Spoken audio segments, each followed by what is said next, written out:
Hello, hello, hello! Magandang hapon po sa inyong lahat. So, nandito na naman po ang inyong Madam Beauty Bird na maghahandog na naman po ng panibagong episode sa aking buhay. So, ito po ang kauna-unahang yugto po ng aking buhay Bohol. Papunta po kami sa dagat guys kasi mangunguha po kami ng mga seashells.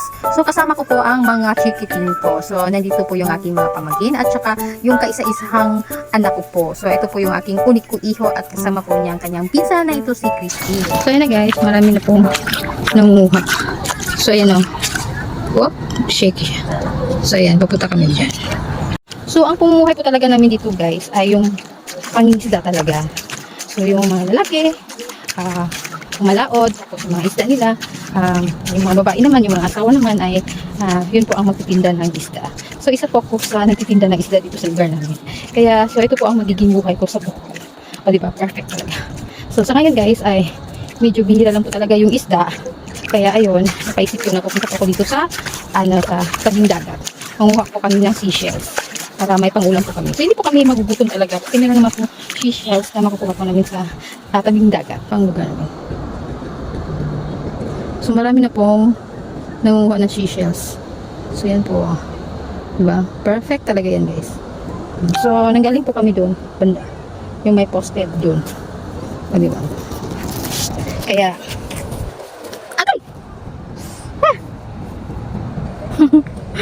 nagpaa kasi ako guys, ipakita ko sa inyo yung paa. Yes, o diba?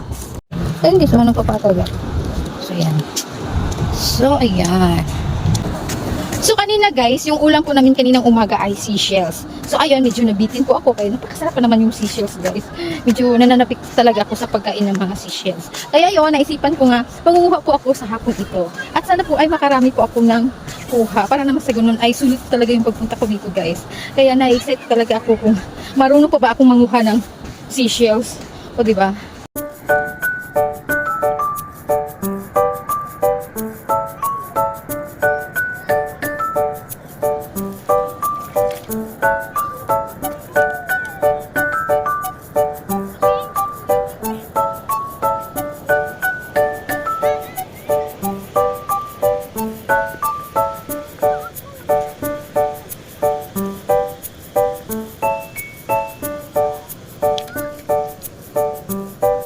So, ayan guys, tingnan natin kung totoo ba siya. Ay, perfect! So, ito. Perfect. O, diba? So, ayan. Ito na po yung unang kuha ko guys. Harapan po ako guys. So, ito po yung unang kuha. And then, ito pa. So, ayan guys. So, yan po ang tunay na kinhason, diba? May kasama pang ano. Meron siya. So, ayan.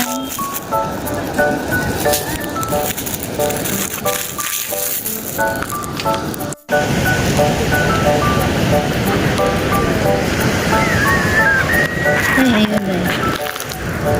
Madali rin. Ang liit-liit nito. Pero okay naman to. Makakain na rin to. Gusto ko sana lumayo. Pero andun yun. Mga bata. Oh. Ang kukulit nila. Naliligo. Ayun o. Oh. Diba?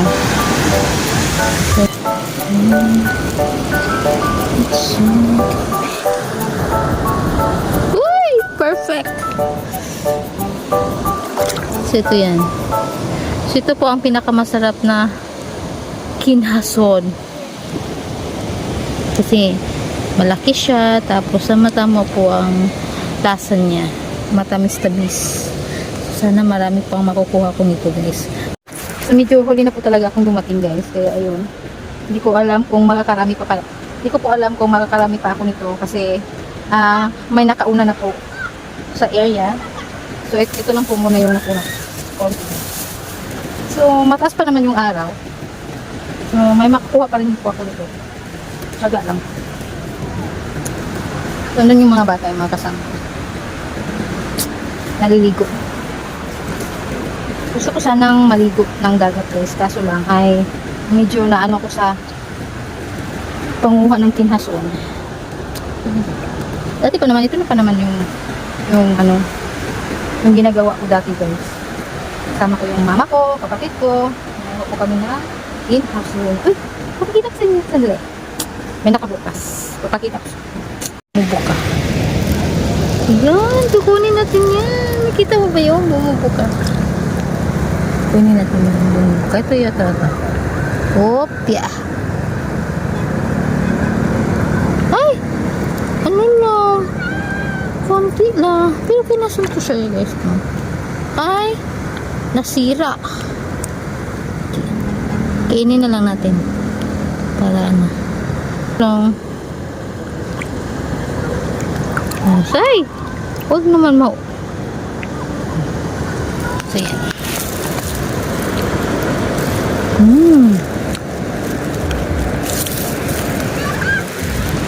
Perfect.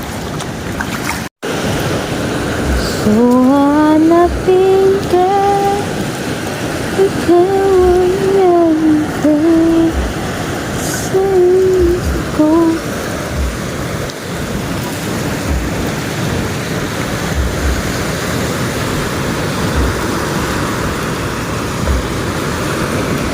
Uy!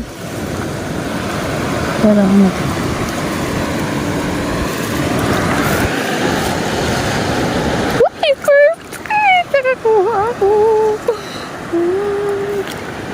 Alam niyo ba guys, pag makakuha ko ng ganito, tuwang-tuwa na talaga ako.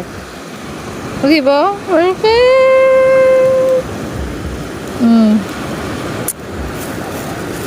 May ano pa to eh. May katabi pa to. Baka, ano pa?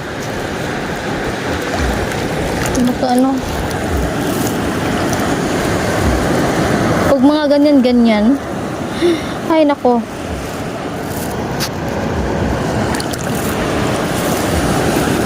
Perfect! Nakakuha ko ng malaki. Kita.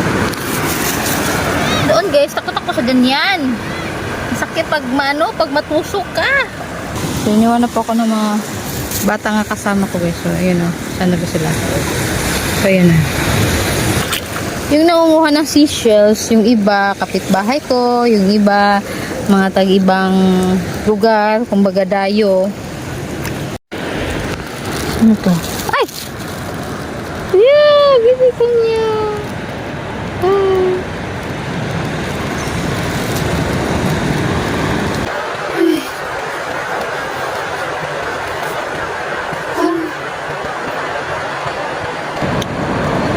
Kuha ko ng ano din to guys. So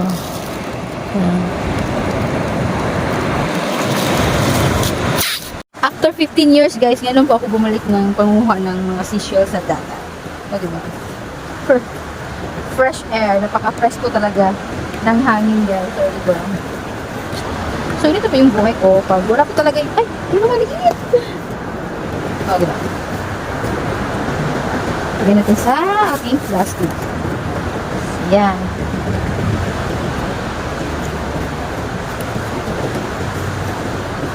Ang damdamin ko ay para lang sa'yo.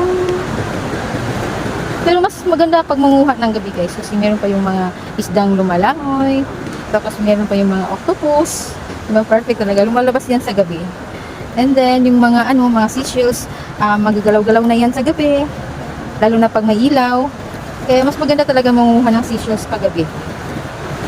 Sa sa araw ay okay lang naman siya. Pero nakakabig lang. Sa araw ay okay naman kuhanin yung seashells. Pero, hindi mo ito.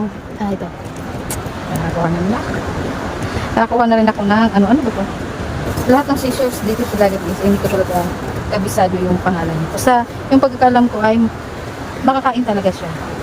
So, yung makakain lang ang kinukuha ko guys. Para naman sila hindi pa ako mahilo. Nabitin po kasi ako kanina guys. Kumain po kami ng seashells. Tapos, konti lang. Pero hindi po kami nangunguha doon. Yung kapitbahay namin, yung mahilig talaga araw-araw sila pumupunta sa dagat. Tapos, mangunguha sila. Tapos, ibibenta nila. So, ayun, binili po namin yung kuha niya kahapon. Kaya, inulam po namin kaninang umaga. Kaya, ayun, nabitin talaga ako. Yun naman talaga ang guys, yung ginagawa namin yung mga bata kami. Yung yung ano, yung wala talaga yung isda. Kasi yung mama namin ay magtitinda talaga ng isda. Kaso, pag wala talagang isda, dito talaga kami magpupunta sa dagat. Kasi manguha pa kami ng seashells, tapos, ano, ay malakad. Manguha kami ng seashells, tapos, ano, ay, kumalakad ko. Ano ba meron? Ay! Hindi ko nakita. Parang may hinuhugot. So, pag hindi po talaga makabenta ng isda yung mama namin, ay dito po kami pupunta sa dagat. Manguha po kami ng seashells, tapos ibebenta namin. Tapos, ibili po namin ng bigas. Tapos, bili namin ng ulam. Kasi, nakakaumay naman guys kung araw-araw po kami mag-uulam ng, ng seashells, di ba? So, yung ginawa po namin ay, yung mga kuha namin ay ibebenta po. Yung mga kuha namin ay ibebenta po namin para makabili po kami ng ibang ulam. So, yun yung nagawa namin guys. Kaya yun, yung kapitbahay namin, yung ginagawa namin dati, ginagawa niya ngayon. So, kami, bumibili po kami ng mga kuha niyang seashells. Halimbawa, nag-crave po kami ng seashells. So, yun, bibili po kami kung sino pong nangunguha ng Kasi pag ganito talaga, pag manguha po talaga ng seashells, dapat maaga talaga pumunta dito sa nakakuha ko. Maaga talaga pumunta dito sa dagat para makarami. So, ganito po ang gagawin ko dito guys. Mamuhay po talaga ako dito sa Bohol ng simpleng-simple lang. Ito na po ang buhay ko. Pag walang isda, manguha ng seashells, so hindi pa rin magugutom guys. Kasi yung seashells na kukunin namin ay uulamin po talaga namin. O, diba? So, ganun lang po kasimple. Parang isda. Gumagalaw ka. Isda ka. Sabay ka dito sa akin.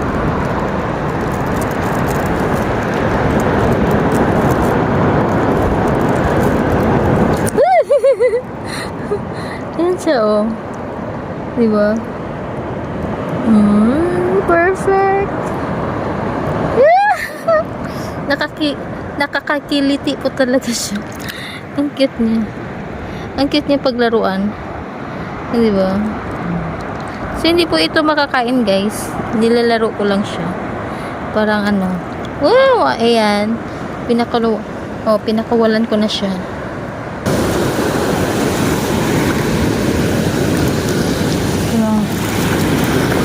Wala to. Ito, guys, oh. Ano to? So, ayan. Ano to siya guys? Ambahang. Sarap to kainin. O, diba? Linisan na natin.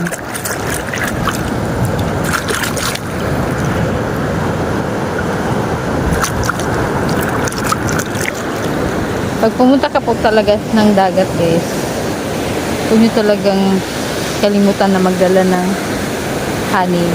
Kahit walang ulam, pwede ka na mabusog sa dagat. Kasi halimbawa nito. Ito.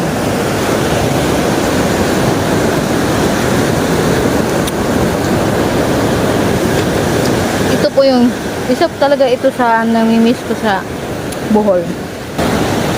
Kahit may mga bato-bato pa na maliliit, okay lang yun.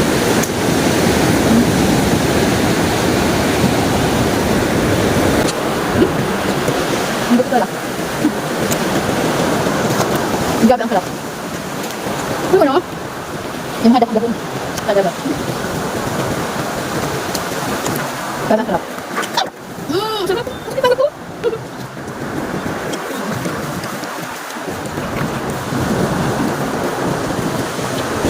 Dati guys, yung dumagsa talaga yung kinukuha ko kanina. Ano yun eh? Green leaves. Sa Bohol ay yung ambahang. Ambahang po ang pangalan po sa Bohol. Tapos, nagkataon po yun na dumagsa yun. Kumbaga, nag-season po talaga yun. Kaya, sinisid po namin sa ilalim ng dagat. Mga hanggang dito po yung tubig. Tapos, naggamit kami ng gargoyles. And then, umabot po kayo. Yung kuha namin, umabot talaga ng isang balde. Tapos, binenta po namin. So, yun po. Yun talaga ang yun talaga ang kauna-unahang pamumuhay po namin yung mga bata pa kami. So, nabuhay po talaga kami sa mga ganung bagay, guys. Yung mangunguha ng seashells, magsisid ng mga ambahang, mga ganun-ganun ba. Kaya, hindi talaga kami magugutom pag nandito po talaga kami sa province ng Bohol. Pag wala talagang isda, walang kuha, walang mabenta, so ayun, manguha po kami ng seashells sa dagat. So, ayay! Nakikita nyo ba yung nakikita ko? So, ayan siya, oh. So, diba? Perfect. Buti na nga. Ay, malaki siya. So, malaki talaga siya. May kasama pa ito. Makamit. Perfect talaga, guys. Pag ganito, hoy! May humila sa ko. Pag ganito talaga, guys, talaga yan. Meron talaga yan mga kapatid. Kapin natin yung kapatid niya. Baka bumala pa. Ito lagi. Parang mayroong parang humila dito.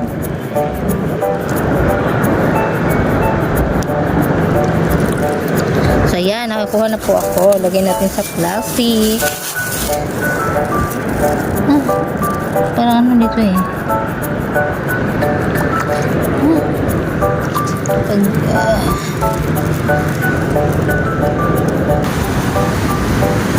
Yung iba, guys, ay nagtatago lang yan sa mga sa mga ganito ba. Nagtatago lang yan. Kaya minsan anuhin ko talaga yan, pero yung iba hindi naman. Kaya kakapain ko talaga yan. Nagbabaka sakali lang, baka meron, pero kadalasan talaga ay nagtatago talaga yan na para talaga yung bato. Hindi mo mamalayan talaga, guys, na talaga yan. Kinason. Ay, nakita ako. Eto. So, ayan. O, diba? Kasama pa to eh. Ito pa. Malamang, nandito lang yan. Sa mga minsan magdadalawa-dalawa pa yan eh. Kaya, dito lang talaga yan. Sa mga tabi-tabi. Diba?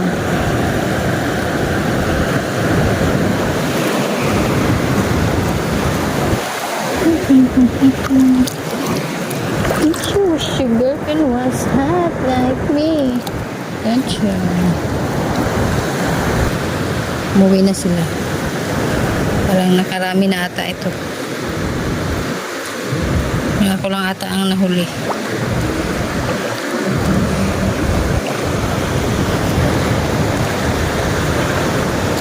Day, daghan dito, Day? Kinason? Ha? Patanawa ko na ko sa inyong kuha. Apo naman ko ni-ari diri, oy. Sino ikaw ba nilagay isa? Oo, daghan dito, Day. Oo, daghan sa lagi kuha, oh. Nasa ko inana dako. Nasa ko inana dako. Oo. Ganina, usa na mo rasa ni ari diri. Stress. Stress. Oh. Apit ako la 5. Ano raste? Kapit na la 6, Jud. Amo na akong kuha na. Ano ka? Dili na ko tuyok. Sante? Oo, nakuha ko saang. Manak ko. Ha? Oo. Oh. Na ako silingan na. Silingan da imi. So, ayan guys, nakakuha. Kasi ganit taktakon. Kaya nila niya mong kinabuhi diri guys. Mga rami upuan. Tingha Sonny. Uy, hi sa mo sa akong vlog, be. Hi. Vlogger ni kate. Oo. Mong silingan ka, wala kahibaw. Tagsara magukong makaari diri. Oo na siya. Ang sigula nun diha. Murag sakto naman siguro na akong gikuha nga. Murag ako rin mabusog. Good for one person naman siguro niya akong panguha. Wala naman ko ka. Dugay mo kukunyari. Dugay. So makakuha pagyapon ta ay. Napagyapoy. Napahipit diri ay. Ay. Nanid to guys. Ako ni siyang kon bukon. Nanion ni siya pagbuka ah. Nawala bitaw kay mga gamit. Nanion no. Anaon ni siya. Pero dili eh. May ra magunod.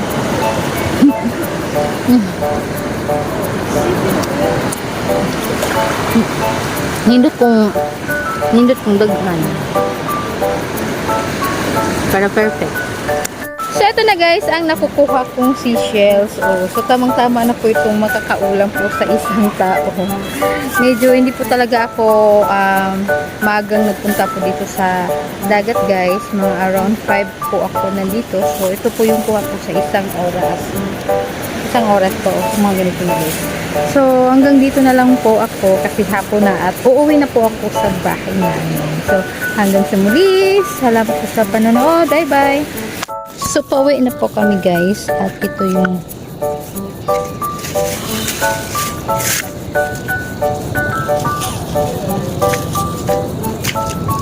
so, bye-bye for now.